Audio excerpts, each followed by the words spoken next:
Hi, Katie. We have a new book today. We have The Clue of the Broken Locket. So let's just dive right in. So, Chapter 1, Key to a Mystery. As Nancy Drew seated herself at the breakfast table, she noticed a door key beside her plate. The attractive Tahitian-haired girl looked up in surprise at her father, who had just pulled out his own chair. "Is this for me?" she asked the tall, handsome attorney. He smiled. "Nancy, that may be a key to a mystery." "In our house? Or somewhere here in River Heights?" Carson Drew shook his head. "At a cabin on Misty Lake in Maryland. Would you like to go there and find out what has frightened a certain Mr. Winch?" Nancy's blue eyes sparkled. The 18-year-old girl had already solved many mysteries for her father, and at once was eager to take on a new one. She begged to hear more about it. "I have a client," Mr. Drew began, "by the name of Lawrence Baker, who owns a summer cottage on Misty Lake. He is now in Europe. Before leaving, he arranged to rent his place for 2 weeks to a young woman from New Orleans, Cecily Curtis. Mr. Baker says she has an interesting story, but did not tell me what it was. He asked if I would draw up the rent agreement." Mr. Drew paused, his eyes twinkling. "Oh, Dad!" Nancy laughed. "Please, don't keep me in suspense." "Well, Miss Curtis was to pick up this key to the cottage from Henry Winch, who had agreed to keep an eye on the place. I understand he is quite a character, knows everyone, and tells wonderful stories. He lives near there year-round in the rear of a small shop where he sells confectionery and fish bait. Confectionery is like baked goods." Nancy chuckled. "He does sound like a colorful character. Confectionery and bait make quite a combination." Her father explained that since it was the middle of September, there would probably be few vacationers at the lake.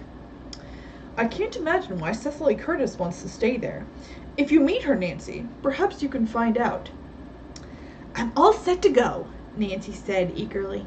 "Tell me more about Henry Winch and why he's so frightened." "During the summer he rents out boats, as well as selling bait and candy. In winter he stores boats for the summer residents, is caretaker for their cottages, and does odd jobs for the villagers. He sent me this key to the Baker place, along with a note, but gave no hint as to what had frightened him. Look here."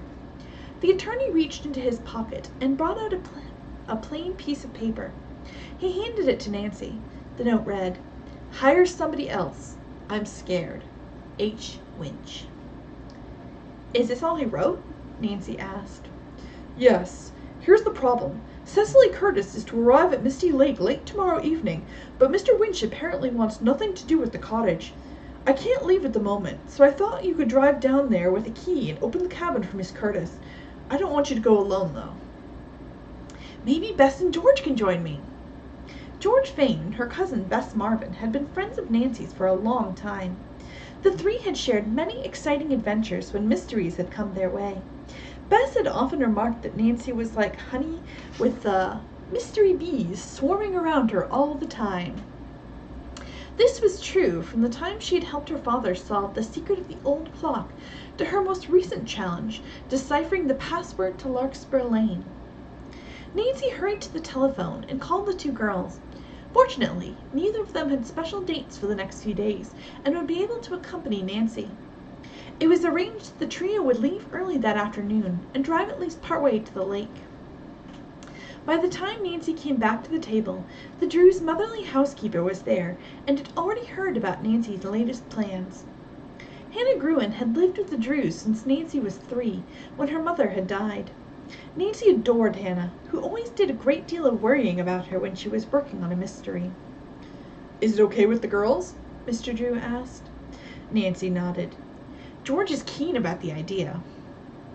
"I'd expect that," Mr. Drew commented. "She's very level-headed and sensible." He chuckled. "I'll bet Bess is a little hesitant, though." "Right," said Nancy, and smiled. "Bess always worries about the possibility of running into danger, but she's one of the world's best sports when necessity arises." Presently, Mr. Drew said he must hurry to his office. He kissed Nancy and wished her luck. "I believe there's a nice guest house in the village of Misty Lake, about a mile from the water. You might stay there." By 2 o'clock, Nancy was packed and on her way to pick up Bess and George. First, she stopped at the Marvin home, and Bess came out carrying a suitcase. She was a very pretty blonde, inclined to be overweight. "Hi, Nance! I'm glad you could put the top on your convertible down. It's a gorgeous day." A few minutes later, Nancy stopped for George Fane.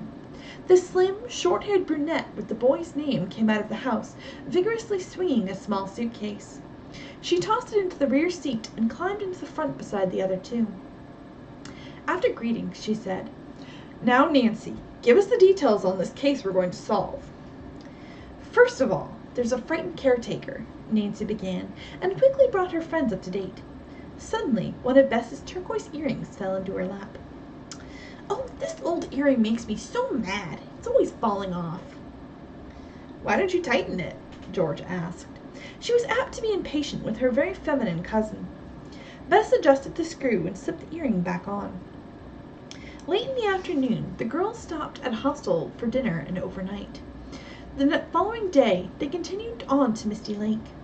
In the afternoon, they came closer to their destination.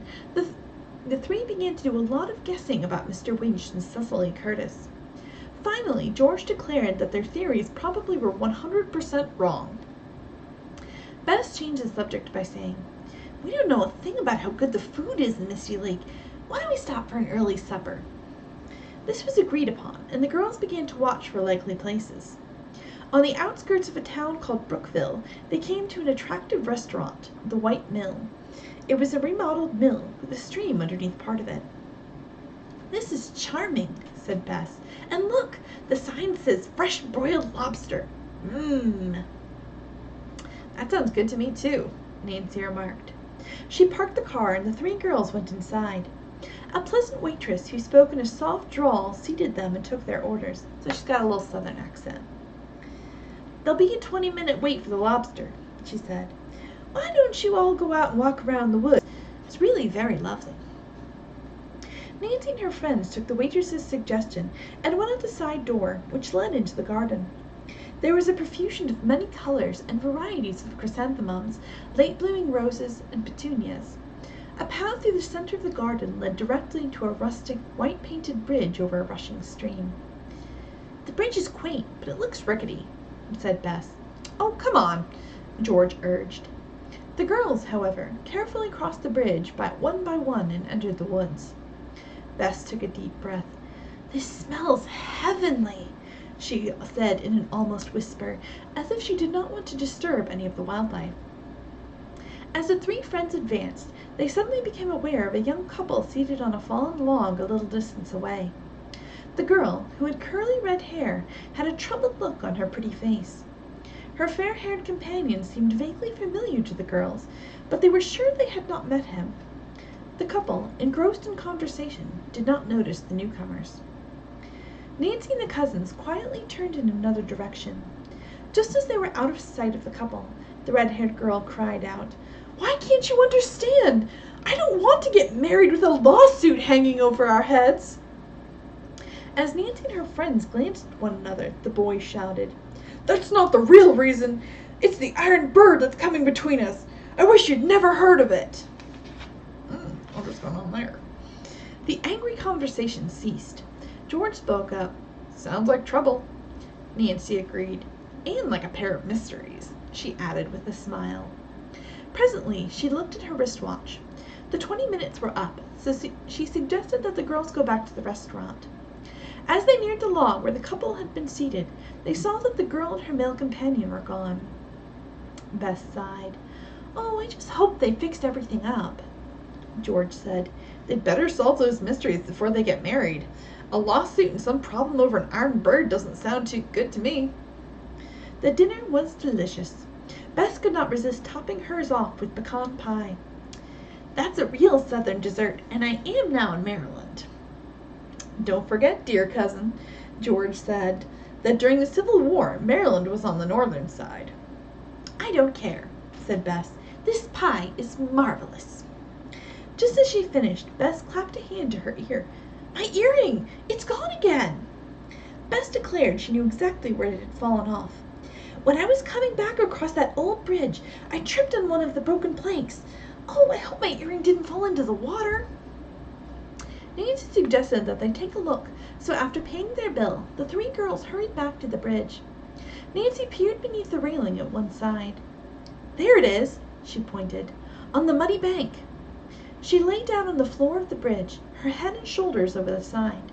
Then she wriggled forward and reached her arm toward the earring. She could not quite touch it. Hold my feet, George, so I can stretch farther, Nancy directed. All right. Bess, meanwhile, stood on the edge of the slippery embankment, watching nervously. Suddenly she heard running footsteps and looked up. Hurrying toward the bridge was the red-haired girl they had seen earlier. Wait! Bess called to her, afraid the rickety structure would not hold the trio's combined weight. But the girl paid no attention. She dashed onto the bridge and ran across just as Nancy managed to grab the earring. At that moment the planking pulled away from the embankment. Thrown off balance, the three on the bridge toppled over the side.